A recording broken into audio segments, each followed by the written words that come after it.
ಶಿಕ್ಷಕರಿಗೆ 17ನೇ ದಿನದ ವಿದ್ಯಾಚೇತನ ತರಗತಿ ನಿರ್ವಹಣೆಗೆ ಆತ್ಮೀಯ ಸ್ವಾಗತ. ಇಂದಿನಂತೆ ಮೊದಲನೇ ಅವಧಿ ಗ್ರೀಟಿಂಗ್ಸ್ ಆ್ಯಂಡ್ ಕಾನ್ವರ್ಸೇಷನ್.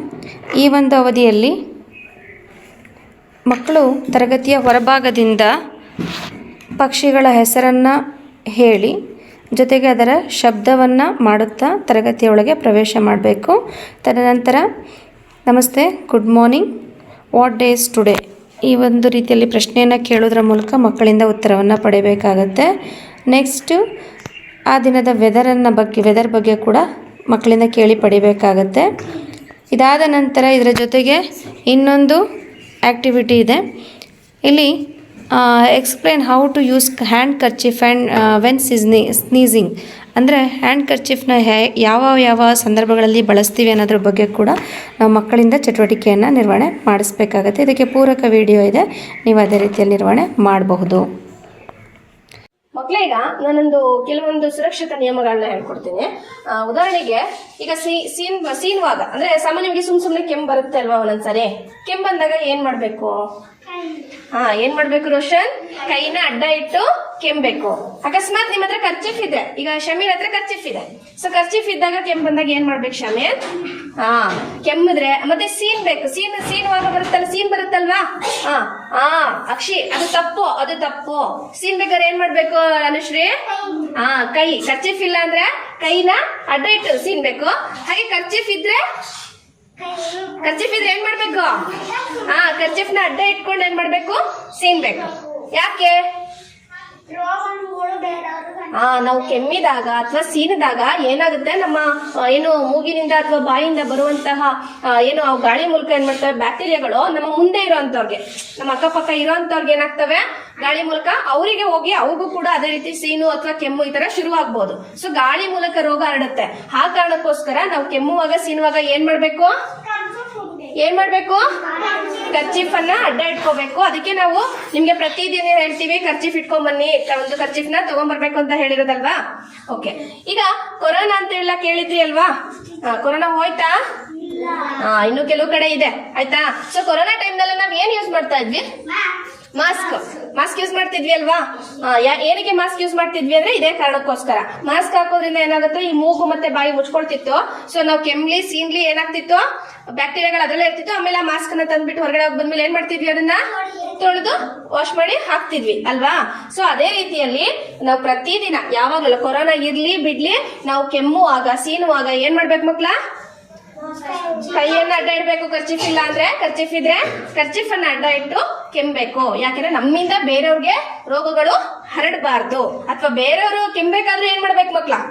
ಅಕಸ್ಮಾತ್ ನಿಮ್ ಎದುರುಗಡೆ ಇರೋ ನಿಮ್ ಮುಂದೆ ಕೆಮ್ಮಿದ್ರು ಕೈನೂ ಅಡ್ಡ ಇಟ್ಕೊಳ್ಳಲ್ಲ, ಅವಾಗ ಏನ್ ಮಾಡ್ಬೇಕು? ನಾವೇ ದೂರ ನಿಂತ್ಕೋಬೇಕು. ಇಲ್ಲ ನಾವು ಮೂಗು ಮತ್ತೆ ಬಾಯಿನ ಏನ್ ಮಾಡ್ಬೇಕು?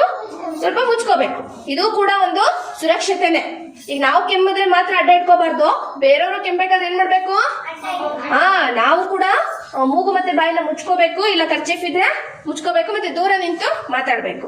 ಸೊ ನಾವು ಕೊರೋನಾ ಟೈಮಲ್ಲಿ ತಿಳ್ಕೊಂಡಿರೋಂಥದ್ದು ಮಾಸ್ಕ್ ನ ಬಳಸ್ಬೇಕು, ಸ್ಯಾನಿಟೈಸರ್ ಬಳಸ್ಬೇಕು, ಹಾಗೆ ಅಂತರ ಅಂದ್ರೆ ದೂರ ನಿಂತ್ಕೊಂಡು ಮಾತಾಡ್ಬೇಕಾದ್ರೆ ಅಥವಾ ಏನಾದ್ರು ಈಗ ಕ್ಲಾಸ್ ರೂಮ್ ಅಲ್ಲೂ ನಾವು ನಿಮ್ನೆಲ್ಲ ದೂರ ಕೂರಿಸ್ತಿದ್ವಿ ಅಲ್ವಾ, ಆ ರೀತಿ ಸಾಮಾಜಿಕ ಅಂತರವನ್ನ ಕಾಪಾಡ್ಕೋಬೇಕು ಅನ್ನೋದನ್ನ ನಾವು ತಿಳ್ಕೊಂಡಿದೀವಿ ಅಲ್ವಾ. ಎರಡನೇ ಒಂದು ಅವಧಿ ಮೈ ಟೈಮ್. ಈ ಒಂದು ಅವಧಿಯಲ್ಲಿ ಈ ದಿನ 4 ಲರ್ನಿಂಗ್ ಏರಿಯಾಗಳಲ್ಲಿ ಹೊಸ ಚಟುವಟಿಕೆಗಳನ್ನು ನಿರ್ವಹಣೆ ಮಾಡೋದನ್ನು ಹೇಳ್ಕೊಡ್ಬೇಕಾಗತ್ತೆ. ಎರಡನೇ ಅವಧಿಗೆ ಸಂಬಂಧಪಟ್ಟಂತೆ 4 ಲರ್ನಿಂಗ್ ಏರಿಯಾಗಳಲ್ಲಿ ನಿರ್ವಹಣೆ ಮಾಡಬೇಕಾಗಿರುವಂಥ ಎಲ್ಲ ಚಟುವಟಿಕೆಗಳನ್ನು ನಾನು ವಿಡಿಯೋದಲ್ಲಿ ತಿಳಿಸ್ಕೊಡ್ತಾ ಇದ್ದೀನಿ. ಅದೇ ರೀತಿಯಲ್ಲಿ ನೀವು ನಿರ್ವಹಣೆ ಮಾಡ್ಬೋದು. ದಯಮಾಡಿ ಮತ್ತೊಮ್ಮೆ ಹೇಳ್ತಾ ಇದ್ದೀನಿ, ಇಲ್ಲಿ ನಾನು ಕನ್ನಡದಲ್ಲಿ ಪರಿಚಯ ಮಾಡಿಕೊಟ್ಟಿದ್ದೇನೆ, ಹಳೆ ವಿಡಿಯೋ ಆಗಿರೋದ್ರಿಂದ ನೀವು ದಯಮಾಡಿ ಆ್ಯಕ್ಟಿವಿಟಿಗಳನ್ನು ಇಂಗ್ಲೀಷ್ನಲ್ಲಿ ಪರಿಚಯ ಮಾಡಿಕೊಡಿ. ಮಕ್ಕಳಲ್ಲಿ ಇದು ಬಿಲ್ಡಿಂಗ್ ಬ್ಲಾಕ್ಸ್ ಮೂಲೆ. ಇವತ್ತೇನು ಚಟುವಟಿಕೆ ಮಾಡಬೇಕಪ್ಪ ಅಂದರೆ, ಇಲ್ಲಿ ನಾನು ಗೆರೆಗಳನ್ನ ಹಾಕಿದ್ದೀನಿ ನೋಡಿ, ಸ್ಟ್ರೈಟ್ ಗೆರೆ, ವಕ್ರರೇಖೆ ಮತ್ತು ವೃತ್ತ ಹಾಕಿದ್ದೀನಲ್ವಾ? ಇದ್ರ ಮೇಲ್ಗಡೆ ನೀವು ಹುಣಸೆ ಬೀಜಗಳನ್ನ ಇಡಬೇಕು, ಜೋಡಿಸ್ಬೇಕು. ಜೋಡಿಸಿ ನೋಡ್ತೀನಿ ಶಮೀಲ್, ಜೋಡಿಸು ಒಂದು ಲೈನು, ಬೇಗ ಜೋಡಿಸ್ಬೇಕು.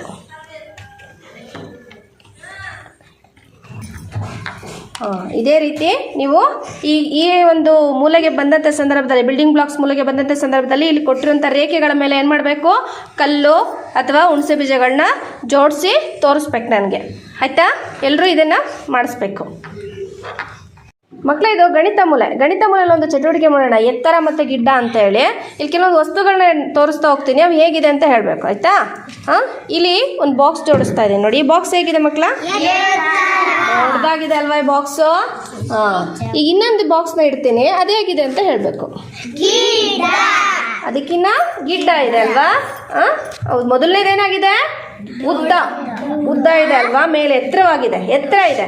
ಎರಡನೇದು ಅದಕ್ಕಿನ್ನ ಗಿಡ್ಡ ಇದೆ. ಈಗ ಇನ್ನೂ ಒಂದು ಜೋಡಿಸ್ತೀನಿ, ಅದೇಗಿದೆ? ಅದೇಗಿದೆ? ಅದಕ್ಕಿನ್ನ ಕುಳ್ಳುಕ್ಕಿದೆ ಅಲ್ವಾ? ನೆಕ್ಸ್ಟ್ ಇನ್ನೂ ಒಂದು ಜೋಡಿಸ್ತೀನಿ ಮಕ್ಕಳ ಅದ್ರ ಪಕ್ಕ. ಇದೇಗಿದೆ? ಈಗ ನನಗೆ ಈಗ ನನಗೆ ಹೇಳ್ಬೇಕು, ಯಾವುದು ಎತ್ತರವಾಗಿದೆ ತೋರಿಸಿ, ಬೀಳಿಸ್ಬೇಡಿ. Very good. ಆ ವಾಟರ್ ಬಾಟ್ಲ್ ಇದೆಯಲ್ಲ ಬಾಕ್ಸ್, ಅದೇನಾಗಿದೆ? ಎತ್ತರ ಇದೆ. ತುಂಬಾ ಗಿಡ್ಡವಾಗಿರೋದು ಯಾವುದು ತೋರಿಸಿ? ತುಂಬಾ ಗಿಡ್ಡ ಯಾವುದು? ಸರಿಯಾಗಿ ತೋರಿಸ್ತಿಲ್ಲ ನನಗೆ. Last one. ಚಿಕ್ಕದಿದೆಯಲ್ಲ ಅದು ತುಂಬಾ ಗಿಡ್ಡ. ಆಯ್ತಾ? ತುಂಬಾ ಗಿಡ್ಡ ಅಂದ್ರೆ ಚಿಕ್ಕದು. ಆಯ್ತಾ? ತುಂಬಾ ಎತ್ತರ ಅಂದ್ರೆ ಫಸ್ಟ್ ಒನ್ ಇದೆಯಲ್ಲ ಅದು. ಓಕೆ ಮಕ್ಕಳು, ಇದು ವಿಜ್ಞಾನ ಅನ್ವೇಷಣಾ ಮೂಲ. ಈ ಮೂಲಕ್ಕೆ ಬಂದಾಗ ನೀವು ಏನ್ ಮಾಡ್ಬೇಕು ಅಂದ್ರೆ, ಇಲ್ಲಿ ತೇಲು ಮತ್ತೆ ಮುಳುಗು ಅನ್ನೋ ಒಂದು ಚಟುವಟಿಕೆಯನ್ನ ಮಾಡಬೇಕು. ತೇಲು ಅಂದ್ರೆ, ಈಗ ಅಲ್ಲಿ ನಾನು ಬೇಸಿನಲ್ಲಿ ನೀರಿಟ್ಟಿದ್ದೀನಿ, ಆ ನೀರಿನ ಮುಕ್ಕಾಲಷ್ಟು ನೀರಿಟ್ಟಿದ್ದೀನಿ. ಇದರೊಳಗಡೆ ಕೆಲವೊಂದು ವಸ್ತುಗಳನ್ನ ಹಾಕ್ಬೇಕು. ಇಲ್ಲಿ ಇಟ್ಟಿರ್ತೀನಿ, ಆ ವಸ್ತುಗಳನ್ನ ಹಾಕಿ ಅದು ತೇಲುತ್ತಾ ಮುಳುಗುತ್ತೋ ಅಂತ ನೀವು ಅದನ್ನ ಗೊತ್ತು ಮಾಡ್ಕೋಬೇಕು. ಈಗ ನಾನು ಮಾಡಿ ತೋರಿಸ್ತೀನಿ, ಅದೇ ತರ ಈ ಮೂಲಕ್ಕೆ ಬಂದಾಗ ನೀವು ನಿರ್ವಹಿಸ್ಬೇಕು. ಆಯ್ತಾ? ಉದಾಹರಣೆಗೆ ಇಲ್ಲಿ ನೀರಿದೆ, ನೀರೊಳಗಡೆ ನಾನು ಏನಾಗ್ತಿದ್ದೀನಿ? ಕಲ್ಲು ಏನಾಗುತ್ತೆ ನೋಡೋಣ. ಏನಾಯ್ತು? ಮುಳುಗ್ತು. ಇನ್ನೊಂದು ಕಲ್ಲು ಹಾಕ್ತೀನಿ, ಏನಾಯ್ತು? ಮುಳುಗ್ತು. ನೀರೊಳಗಡೆ ಹಂಗಾರೆ ಕಲ್ಲು ಹಾಕಿದ್ರೆ ಏನಾಗುತ್ತೆ? ಮುಳುಗುತ್ತೆ. ಆಯ್ತಾ? ಇಲ್ಲೊಂದು ಮುಚ್ಚುಳ ಇದೆ, ಪ್ಲಾಸ್ಟಿಕ್ ಮುಚ್ಚುಳ ಇದೆ. ಏನಾಗುತ್ತೆ? ಮುಚ್ಚುಳ ಏನಾಗ್ತಿದೆ? ಯಾಕೆ ತೇಲ್ತಾ ಇದೆ ಅದು? ಮುಚ್ಚುಳ ಏನಾಗಿದೆ? ಹಗುರ ಇದೆ, ತೂಕ ಇಲ್ಲ. ಅದಕ್ಕೆ ಕಲ್ಲು ತೂಕ ಇದೆ, ಅದಕ್ಕೆ ತೂಕ ಆಗಿರೋ ವಸ್ತುಗಳೆಲ್ಲ ಏನಾಗ್ತವೆ? ಮುಳುಗ್ತವೆ. ಹಗುರ ಆಗಿರೋ ವಸ್ತುಗಳು ತೇಲ್ತವೆ. ಆಯ್ತಾ? ಹಾಗೆ ಇಲ್ಲೊಂದು ಎಲೆ ಇದೆ ನೋಡಿ ಮಕ್ಳು, ಎಲೆ ಹಾಕ್ತೀನಿ. ಎಲೆ ಏನಾಗುತ್ತೆ? ತೇಲ್ತಾ ಇದೆ ಅಲ್ವಾ? ಹಾಗೆ ಇಲ್ಲೊಂದು ಇದ್ರ ಮುಚ್ಚಳ, ಜ್ಯೂಸ್ ಬಾಟಲ್ ಮುಚ್ಚಳ ಬರುತ್ತಲ್ಲ, ಇದೇನಾಗ್ಬೋದು? ನಿಮಿಷ ನೋಡಿ, ಆ ಮುಚ್ಚಳ ತೇಲ್ತಿದೆ, ಇದು ಅದಕ್ಕೆ ಭಾರ ಇದೆ, ಅದು ಸ್ವಲ್ಪ, ಅದಕ್ಕೆ ಅದೇನಾಗ್ತಿದೆ? ಅಲ್ಲ, ಭಾರ ಇದೇನಾಯ್ತು? ಮುಳುಗ್ತು. ಇನ್ನೊಂದು ಪ್ಲಾಸ್ಟಿಕ್ ಹಗುರ ಇತ್ತು, ಅದಕ್ಕೆ ಅದೇನಾಯ್ತು? ತೇಲ್ತಿದೆ. ಹಾಗೆ ಇನ್ನೊಂದು ಸ್ಪೂನ್ ಇದೆ, ಸ್ಟೀಲ್ ಸ್ಪೂನ್ ಇದೆ, ಸ್ಪೂನ್ ನ ಹಾಕ್ತೀನಿ. ಸ್ಟೀಲ್ ಅದು ಭಾರ ಇದೆ, ಅದಕ್ಕೆ ಮುಳುಗ್ತು. ಇದು ಪ್ಲಾಸ್ಟಿಕ್ ಸ್ಪೂನ್ ಇದೆ. ನೋಡಿದ್ರಾ? ಸ್ಪೂನೇ ಆದ್ರೂ ಕೂಡ ಒಂದು ಪ್ಲಾಸ್ಟಿಕ್ ಸ್ಪೂನ್ ತೂಕ ಇರ್ಲಿಲ್ಲ, ಅದಕ್ಕೆ ತೇಲ್ತಿದೆ. ಇನ್ನೊಂದು ಸ್ಟೀಲ್ ಸ್ಪೂನ್ ಏನಾಗಿತ್ತು?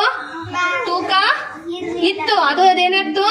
ಮುಳುಗ್ತು. ನೋಡಿ, ಇನ್ನೂ ಒಂದ್ ಎಲೆ ಹಾಕ್ತೀನಿ, ಏನಾಯ್ತು?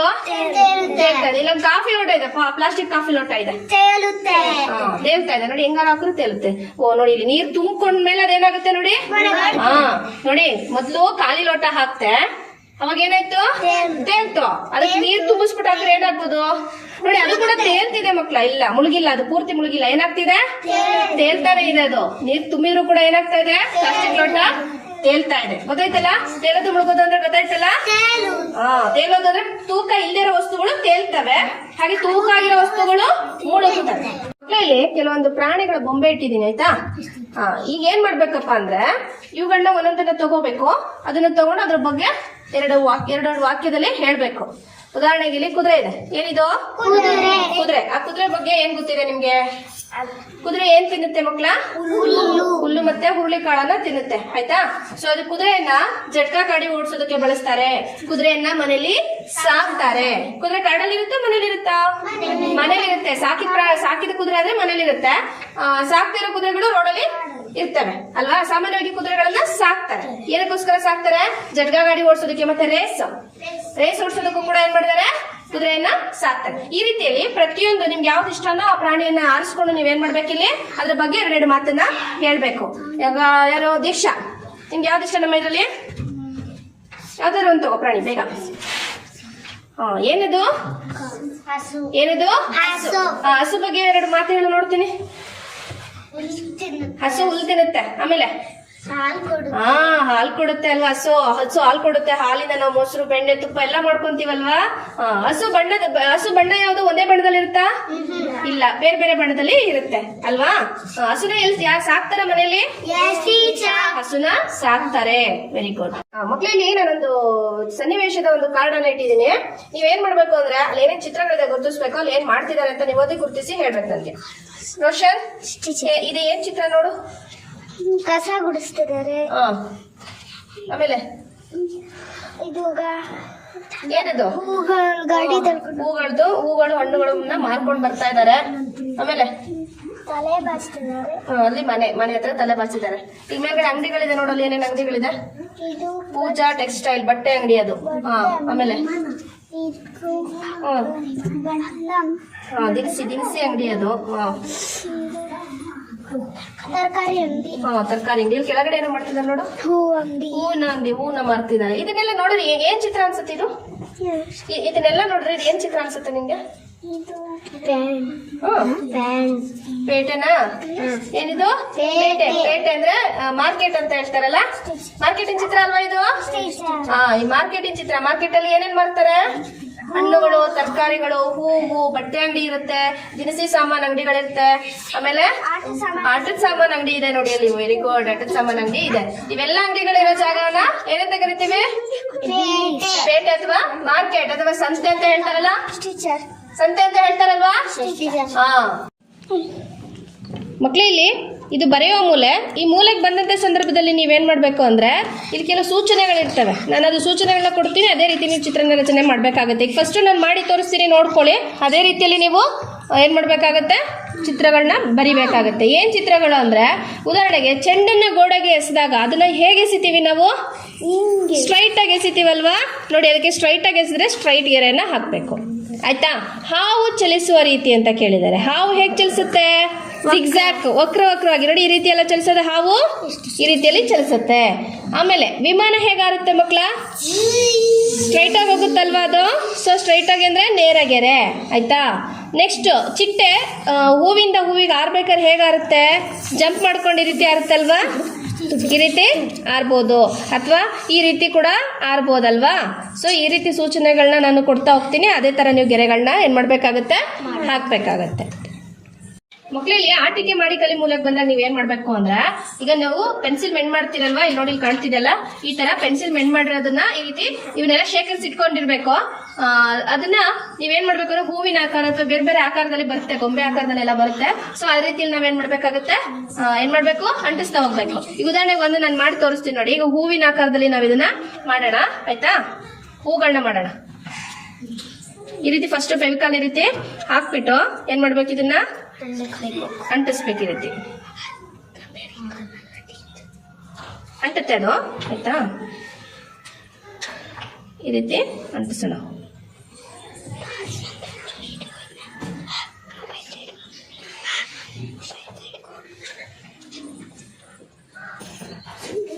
ಈಗ ಈ ರೀತಿ ಅಂಟಿಸಿ ಆದ್ಮೇಲೆ ಏನ್ ಮಾಡ್ಬೇಕು ಅಂದ್ರೆ ಅದಕ್ಕೆ ಎಲೆ ಮತ್ತೆ ಇದನ್ನ ಮಾಡೋಣ. ನೋಡಿ ಈ ರೀತಿ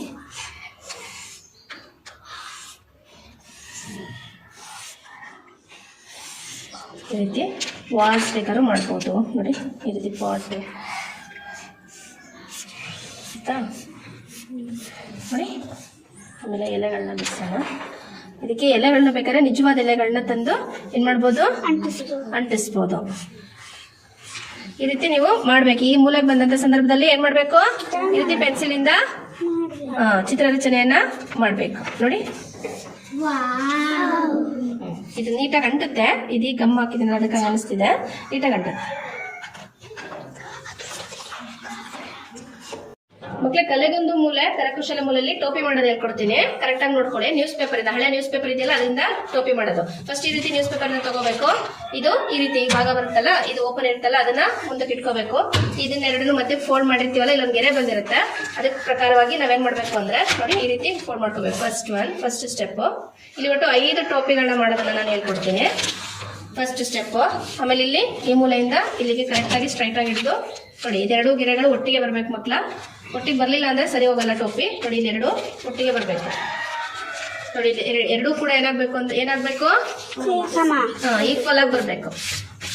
ಈಕ್ವಲ್ ಆಗಿ ಬರ್ಲಿಲ್ಲ ಅಂದ್ರೆ ಸರಿ ಹೋಗಲ್ಲ ಟೋಪಿ. ಆಯ್ತಾ? ನೋಡಿ, ಇದು ಎರಡು ಗೆರೆಗೆ ಲೈನ್ ಏನಾಗಿರ್ಬೇಕು, ಈಕ್ವಲ್ ಆಗಿರ್ಬೇಕು. ಆಯ್ತಾ? ನೋಡಿ, ಇಲ್ಲಿ ಈಕ್ವಲ್ ಆಗಿ ಬರಬೇಕು ಫಸ್ಟ್. ಆಯ್ತಾ? ನೆಕ್ಸ್ಟ್ ಇಲ್ಲಿ ಒಂದು ಹಾಳೆಯನ್ನ ಮಾತ್ರ ತಗೊಳ್ಳಿ, ಮೇಲ್ಗಡೆ ಲೇಯರ್ನ ತಗೋಬೇಕು. ಮೇಲ್ಗಡೆ ಲೇಯರ್ನ ತಗೊಂಡು ಫಸ್ಟ್ ಇಲ್ಲಿಗೆ ಈ ಗೆರೆಗೆ ಒಂದ್ಸಾರಿ ಮಡಚ್ಬೇಕು. ಸ್ಟ್ರೈಟ್ ಆಗಿ ಈ ರೀತಿ ಗೆರೆಯನ್ನ ನೀಟಾಗಿ ಏನ್ ಮಾಡ್ಬೇಕು, ಮಡಚ್ಬೇಕು. ಅದಾದ್ಮೇಲೆ ಮತ್ತೆ ಇನ್ನೊಂದು ಸ್ಟೆಪ್, ಇದು ಮೇಲ್ಗಡೆ ಇನ್ನೊಂದು ಸ್ಟೆಪ್, ಇದನ್ನ ಏನ್ ಮಾಡ್ಬೇಕು, ಪ್ರೆಸ್ ಮಾಡ್ಬೇಕು, ನೀಟಾಗಿ ಪ್ರೆಸ್ ಆಗ್ಬೇಕು. ಆಯ್ತಾ? ಈ ರೀತಿ ಆದ್ಮೇಲೆ ಇದನ್ನ ಮತ್ತೇನ್ ಮಾಡ್ಬೇಕು, ಉಲ್ಟಾ ಮಾಡ್ಬೇಕು. ಉಲ್ಟಾ ಮಾಡಿದ್ರೆ ಈ ರೀತಿ ಕಾಣಿಸುತ್ತೆ. ಆಯ್ತಾ? ಇಲ್ಲಿ ನಮ್ಗೆ ಎಷ್ಟು ಸೈಜ್ ಬೇಕೋ ಅಷ್ಟು ದೊಡ್ಡದಾಗಿ ಮಾಡ್ಕೋಬಹುದು. ದೊಡ್ಡ ಸೈಜ್ ಟೋಪಿ ಬೇಕು ಅಂದ್ರೆ ಇದನ್ನ ಈ ರೀತಿ ಇಷ್ಟಕ್ಕೆ ಮಡ್ಚ್ಕೊಳ್ಳಿ. ದೊಡ್ಡ ಸೈಜ್ ಟೋಪಿ ಬೇಕು ಅಂದ್ರೆ ನೀವೆಲ್ಲ ಮಕ್ಳಲ್ವಾ, ಚಿಕ್ಕವರಲ್ವಾ, ಸೊ ಈ ಮಧ್ಯೆ ಒಂದ್ ಗೆರೆ ಇದೆಯಲ್ಲ, ಆ ಮಧ್ಯೆ ಗೆರೆಗೆ ಕರೆಕ್ಟ್ ಆಗಿ ಫೋಲ್ಡ್ ಮಾಡ್ಕೊಳ್ಳಿ. ಚಿಕ್ಕ ಮಕ್ಳಲ್ವಾ, ನಿಮ್ಗೆ ಚಿಕ್ಕದಾಗಿದ್ರು ಟೋಪಿ ಸಾಕಾಗುತ್ತೆ, ಹಾಗಾಗಿ ಸ್ವಲ್ಪ ಚಿಕ್ಕದಾಗೆ ಮಾಡ್ಕೊಳ್ಳಿ. ದೊಡ್ಡದ್ ಬೇಕು ಅಂದ್ರೆ ಏನ್ ಮಾಡ್ಬೇಕು ಅಂದ್ರೆ ಇಷ್ಟು ಚಿಕ್ಕದಾಗಿ ಮಡ್ಚ್ಕೋಬೇಕು. ನಿಮ್ಗೆ ಚಿಕ್ಕದಾಗೆ ಬೇಕಲ್ವಾ ಮಕ್ಕಳಿಗೆ, ಹಾಗಾಗಿ ನಾನು ಈ ಗೆರೆ ಏನಿದೆಯೋ ಇಲ್ಲಿಂದ ಏನಿದೆಯೋ ಅದಕ್ಕೆ ನೇರವಾಗಿ ಮಡಿಸ್ತಾ ಇದ್ದೀನಿ. ಈ ಕಡೆನೆ ಮಡ್ಚಿದ್ರಾ? ನೆಕ್ಸ್ಟ್ ಅದೇ ರೀತಿ ಈ ಕಡೆನೂ ಅಲ್ಲಿಗೆ ಬರೋವಾಗೆ ಕರೆಕ್ಟ್ ಆಗಿ ಈ ರೀತಿ ಮಡ್ಚಿ. ನೋಡಿ, ಈ ರೀತಿ ಆಯ್ತು. ಸ್ಟ್ರೈಟ್ ಆಗಿ ಮಡಿಸ್ಬೇಕು, ಎಲ್ಲ ಸ್ಟ್ರೈಟ್ ಆಗೇ ಇರಬೇಕು ಗೆರೆಗಳು. ಆಯ್ತಾ? ನೋಡಿ, ಈ ರೀತಿ ಆಯ್ತಾ? ನೆಕ್ಸ್ಟ್ ಏನ್ ಮಾಡ್ಬೇಕು, ಇದನ್ನ ಇಲ್ಲಿ ಮೂಲೆಗಳನ್ನ ಒಂಚೂರು ಈ ರೀತಿ ಕ್ರಾಸ್ ಮಾಡ್ಕೊಳ್ಳಿ. ಇದನ್ನ 2 ಸ್ಟೆಪ್ ಮಾಡ್ಕೊಳ್ಳಿ. ನೋಡಿ, ಇದನ್ನ ಹೀಗೆ ಇಲ್ಲಿ ಇದಕ್ಕೆ ಒಂದು ಲೈನ್, ಒಂದು ಸ್ಟೆಪ್ ಮಡ್ಚ್ಕೋಬೇಕು. ಮತ್ತೆ ಇನ್ನೊಂದು ಸ್ಟೆಪ್, ಇದ್ರ ಮೇಲೆ ಇನ್ನೊಂದು ಸ್ಟೆಪ್. ಗೊತ್ತಾಯ್ತಲ್ಲ? ಈ ರೀತಿ ಇದನ್ನ ಏನ್ ಮಾಡ್ಬೇಕು ಅಂದ್ರೆ ಇಲ್ಲಿ ಇದ್ರೊಳಗಡೆ ಮಡ್ಚ್ಬೇಕು. ಹಾಗಾಗಿ ಇಲ್ಲಿ ಸ್ವಲ್ಪ ಈ ರೀತಿ ಕ್ರಾಸ್ ಆಗಿ ಮಡ್ಚ್ಕೊಳ್ಳೋಣ. ಎರಡು ಕಡೆಗೆ ಈ ರೀತಿ ಕ್ರಾಸ್ ಆಗಿ ಮಡ್ಚ್ಕೊಳ್ಳೋಣ. ಮಡ್ಚ್ಕೊಂಡು ಆಮೇಲೆ ಫಸ್ಟ್ ಸ್ಟೆಪ್ ಬೇಡ, ಹಿಂಗೆ ಇದನ್ನ ಫುಲ್ ತಗೊಳ್ಳಿ. ಈ ರೀತಿ ಫುಲ್ ತಗೊಂಡು ಇದನ್ನ ಏನ್ ಮಾಡ್ಬೇಕು ಗೊತ್ತಾ, ಇಲ್ಲಿ ಪಾಕೆಟ್ ಇದೆ ನೋಡಿ, ಇದನ್ನ ಈ ರೀತಿ ಪಾಕೆಟ್ ಒಳಗಡೆ ಸೇರಿಸ್ಬೇಕು. ಪೂರ್ತಿ ಇಲ್ಲಿ ಪಾಕೆಟ್ ಇದೆ, ಒಳಗಡೆಗೆ ಸೇರಿಸ್ಬೇಕು. ನೀಟಾಗಿ ಸೇರಿಸ್ಬೇಕು. ಮತ್ತೆ ಎಲ್ಲೂ ನೀವು ಗಮ್ ಯೂಸ್ ಮಾಡಂಗಿಲ್ಲ, ಕತ್ರಿ ಯೂಸ್ ಮಾಡಂಗಿಲ್ಲ. ಬರೀ ಪೇಪರ್ನ ಮಡ್ಚೋದ್ರಲ್ಲೇನೆ ಟೋಪಿನ ಮಾಡ್ಬೋದು. ಆಯ್ತಾ? ಇದನ್ನ ನೀಟಾಗಿ ಪ್ರೆಸ್ ನೋಡಿ, ಪಾಕೆಟ್ ಒಳಗೆ ಸೇರಿಸಿದ್ದೀನಿ ನಾನು. ನೀಟಾಗಿ ಪ್ರೆಸ್ ಮಾಡಿ. ಈಗ ಇದು ಒಂದು ಟೋಪಿ ರೆಡಿ ಆಯ್ತು. ಯಾವ ಟೋಪಿ ಇದು? ಕಿರೀಟ ಅಂತ ಹೇಳಿ ಕರೀತಾರೆ. ಏನಂತ ಕರೀತಾರೆ? ಕಿರೀಟ. ಟೋಪಿ ರೆಡಿ ಆಯ್ತು. ಇದನ್ನ ಹಾಕೊಳ್ಳೋದು ಹೇಗೆ ಅಂದ್ರೆ ನೋಡಿ, ಇಲ್ಲಿ ಹಾಕ್ತೀನಿ ನಿಮ್ಗೆ. ನೋಡಿ, ಆಯ್ತಾ? ಇನ್ನು 3ನೇ ಅವಧಿ ಬೇಸಿಕ್ ನ್ಯೂಮರಿಕಲ್ ನಾಲೆಡ್ಜು. ಈ ಒಂದು ಅವಧಿಯಲ್ಲಿ ಟಚ್ ಆ್ಯಂಡ್ ಕೌಂಟ್ ಅಂತೇಳಿ ಆ್ಯಕ್ಟಿವಿಟಿಯನ್ನು ನಿರ್ವಹಣೆ ಮಾಡಬೇಕು. ಇದನ್ನು 2ನೇ ವಾರದಲ್ಲಿ ಒಂದು ಸರಿ ನಾವು ನಿರ್ವಹಣೆ ಮಾಡಿದ್ವಿ. ಅಂದರೆ ಮಕ್ಕಳ ಮುಂದೆ ವಸ್ತುಗಳನ್ನು ಜೋಡಿಸ್ಬೇಕು. ಮಗು ಕಣ್ಮುಚ್ಕೊಂಡು ಆ ವಸ್ತುಗಳನ್ನು ನೋಡಿ ಟಚ್ ಮಾಡಿ ಅದೇನು ವಸ್ತು ಅಂತ ಗುರುತಿಸಬೇಕು. ಹಾಗೆ ಎಷ್ಟು ವಸ್ತುಗಳಿದೆ ಅಂತ ಕೌಂಟ್ ಮಾಡಿ ಹೇಳಬೇಕಾಗತ್ತೆ. ಇನ್ನು 4ನೇ ಅವಧಿ ಕ್ರಿಯೇಟಿವ್ ಆರ್ಟ್ಸ್.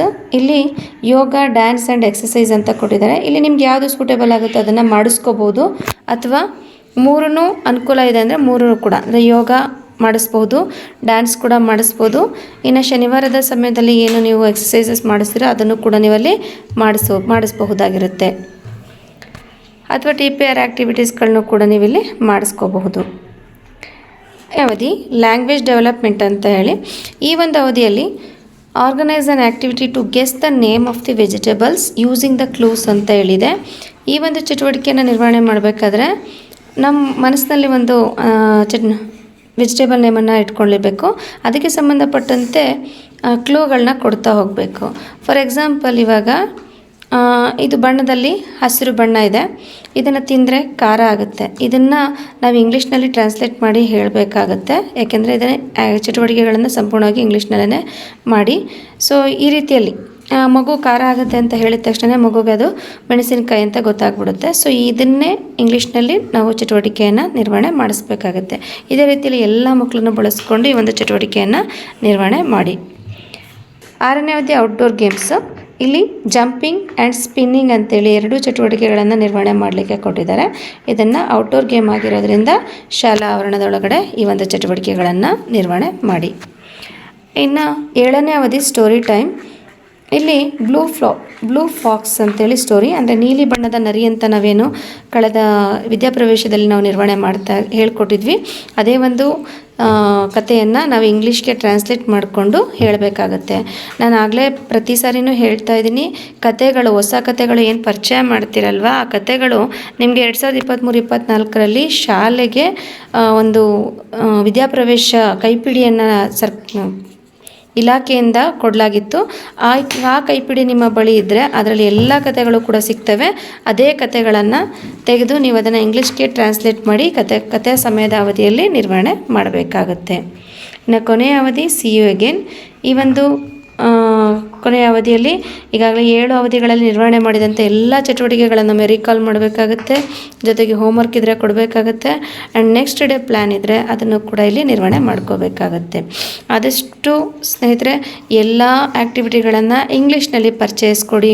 ಒಂದೊಂದು ಆ್ಯಕ್ಟಿವಿಟಿ ಬಗ್ಗೆ ಅಟ್ಲೀಸ್ಟು 2 or 3 ಸೆಂಟೆನ್ಸಸ್ನ ಮಕ್ಕಳು ರಿಪೀಟ್ ಮಾಡೋ ರೀತಿಯಲ್ಲಿ, ಹೇಳೋ ರೀತಿಯಲ್ಲಿ ನಾವು ಸೆಂಟೆನ್ಸಸ್ನ ಫಾರ್ಮ್ ಮಾಡಿ ಹೇಳ್ಕೊಡ್ಬೇಕಾಗತ್ತೆ. ಇದಿಷ್ಟು 17ನೇ ದಿನದ ವಿದ್ಯಾಚೇತನದ ಚಟುವಟಿಕೆಗಳು. ಧನ್ಯವಾದಗಳು.